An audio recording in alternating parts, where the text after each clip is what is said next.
Now, how does this all translate, especially when it comes to, say, healing from illness or even surgery? Because again, you mentioned, you went through some pretty brutal surgeries yourself. That's there, right, Dr. Christine. Well, when you think about feelings, you think, well, that's something psychological, right? Right. But when I was at City College, where I received a Bachelor of Nursing, a Science in Nursing, I took a course called Physiological Psychology. Okay. And one of the studies discussed was Roger Sperry's split brain procedure.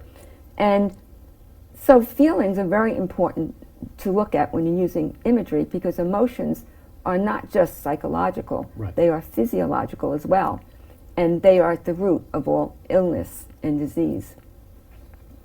Now, when they're at the root of the illness and disease, so you're really delving into the mind at that point, and like you mentioned, getting into the unconscious, subconscious. Now, Operation Heal, when you're doing that program, how is that helping with that healing process? Well, you're looking at it from many different perspectives. We're talking about fear. Right. I was fearful. The little girl was fearful.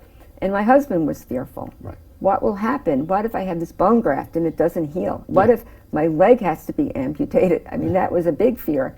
So the idea is that fear prevents healing. And we also, when we're fearful, we go right into that HPA axis that's triggered in the stress response, and we produce cortisol, and that prevents healing. So we have to work towards being able to calm ourselves down. Right.